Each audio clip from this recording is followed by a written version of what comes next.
DRG Kids।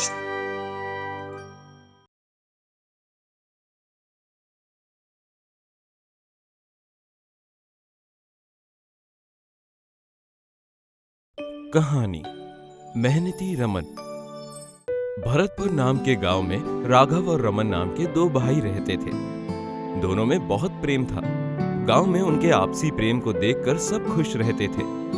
Raghav बहुत आस्तिक था, लेकिन कामचोर भी था, और रमन बहुत मेहनती था। उन दोनों ने मिलकर 2 बीघा जमीन खरीदी। रमन, अब देखना, इस पर खेती करके हम दोनों खूब पैसा कमाएंगे। हाँ भैया, अब हमारे पास अपनी जमीन है। जितनी मेहनत करेंगे उतना मुनाफा होगा हमें। अगर भगवान ने चाहा तो ऐसा ही होगा। मुझे भगवान पर पूरा भरोसा है।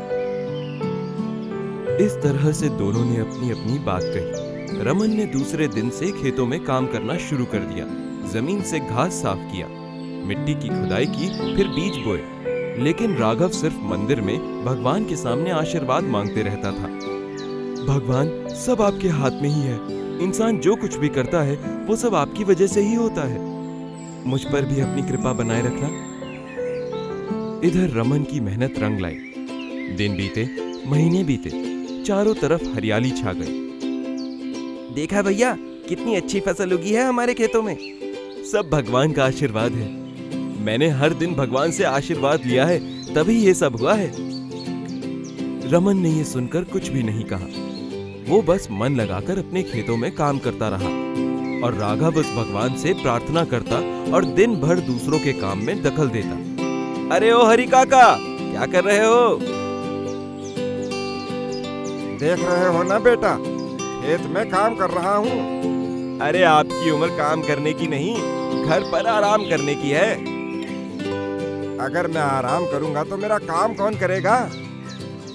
अरे काका, भगवान है ना, उनकी पूजा करो तो तुम्हें काम करने की जरूरत नहीं पड़ेगी। क्या बात कर रहे हो बेटा? उनकी पूजा तो मैं रोज करता हूँ, लेकिन अपना काम तो करना ही पड़ेगा ना। मुझे देखो, मैं तो कुछ नहीं करता हूँ। तुम्हारा भाई तो करता है ना। वो बेचारा पूरा दिन खेतों में काम करता रहता है। उसके काम करने से कुछ नहीं होगा। जो भी होगा भगवान की कृपा से होगा, देख लेना। बेटा, यहाँ मुझे ये सब बताने से अच्छा है कि जाकर अपने भाई के साथ उसका हाथ बटाओ। बस बस काका, मुझे क्या करना है और क्या नहीं, ये मुझे आप मत बताओ। ठीक है, जैसी तुम्हारी मर्जी। राघव वहां से चला जाता है। ऐसे ही कुछ दिन बीत जाते हैं, और कुछ दिन बाद जमीन सुनहरी फसल से भर गई। रमन और राघव बहुत खुश हुए। देखो भैया, हमारी फसल, कितना अच्छा लग रहा है ना। आखिर हमने अच्छी फसल तैयार कर ही ली। भगवान, आपके आशीर्वाद से ही ये सब संभव हुआ है। ये सब आपके आशीर्वाद का ही फल है। क्यों रमन, कहा था ना मैंने कि भगवान की मर्जी के बिना एक पत्ता भी नहीं गिरता। अब फसल बेचने का समय आ गया। चलो भैया, अब बाजार जाकर सारी फसल बेच कर आते हैं। हाँ, चलते हैं। दोनों बैलगाड़ी पर अपनी फसल लेकर बाजार बेचने जाते हैं। अरे वाह, तुम्हारी फसल तो बहुत अच्छी है।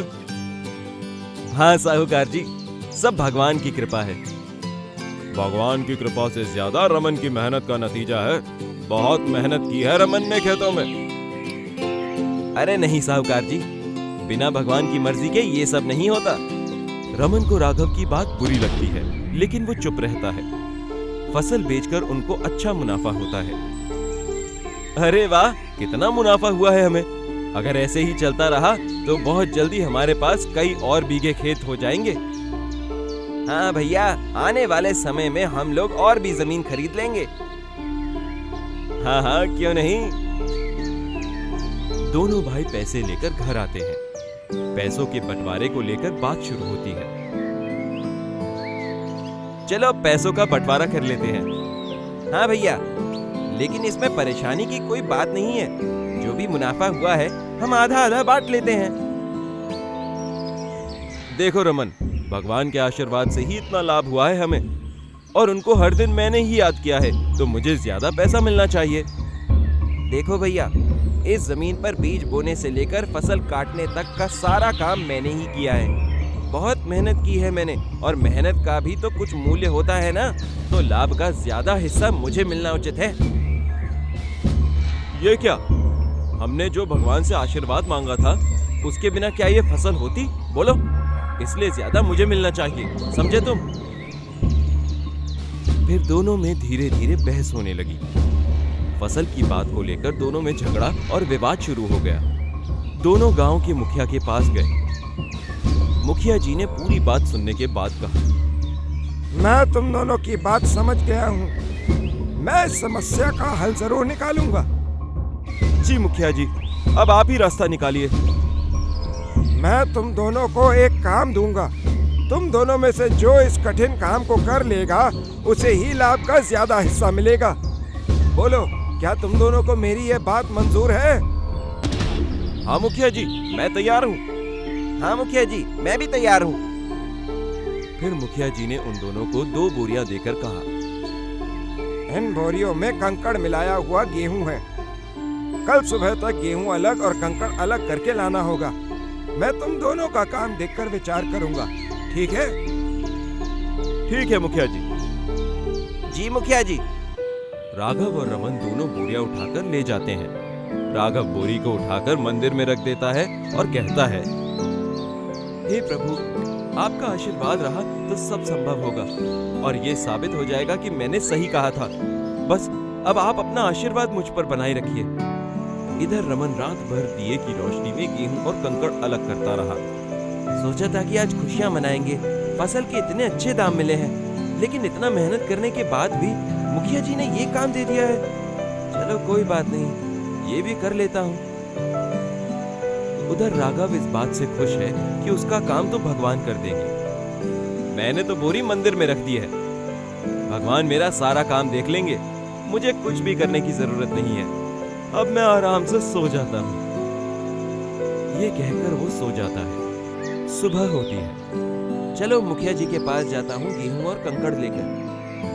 वो मुखिया जी के पास जाता है। मुखिया जी, पूरा संभव तो नहीं हो सका, लेकिन मैंने रात भर बैठकर गेहूं में से कंकड़ अलग किया है, लेकिन पूरे गेहूं से कंकड़ नहीं निकाल पाया हूँ, कुछ बाकी है। फिर मुखिया जी उसकी बात सुनकर मुस्कुराए। अब राघव ने क्या किया है, ये भी तो देखना है, उसके बाद ही कुछ निर्णय होगा। उधर राघव नींद से उठकर मंदिर में जाता है और बोरी उठाकर मुखिया जी के पास आता है। मुखिया जी ने पूछा, तुम क्या पूरी बोरी के गेहूं चुनकर लाए हो? राघव ने हाथ जोड़कर कहा, नहीं मुखिया जी, मैंने गेहूं नहीं चुना है, मैंने सारा काम भगवान के हाथ में छोड़ रखा था, उन्होंने मुझे अपना आशीर्वाद जरूर दिया होगा, देख लीजिए मुखिया जी। राघव का जवाब सुनकर मुखिया जी ने कहा, अच्छा, तो तुमने अपने दोनों हाथों का इस्तेमाल नहीं किया, भगवान के हाथ पर निर्भर रहे। तो अब दिखाओ कि तुम्हारे भगवान ने क्या किया है। चलो बोरी खोलो। राघव ने बोरी को खोला तो देखा उसमें जैसे कंकड़ भरे हुए थे, ठीक वैसे ही अभी भी है, जैसे का तैसा। तब मुखिया जी ने कहा,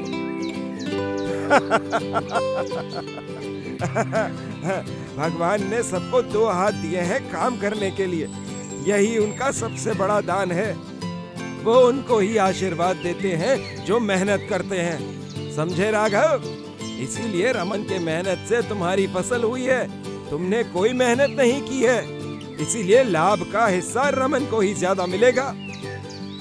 राघव सब समझ गया कि उससे क्या गलती हुई है। मुखिया जी ने फिर उससे कहा, राघव, अगर तुम रमन के साथ हाथ मिलाकर काम करते तो तुम्हारी फसल इससे दुगनी अच्छी होती और ज्यादा लाभ होता।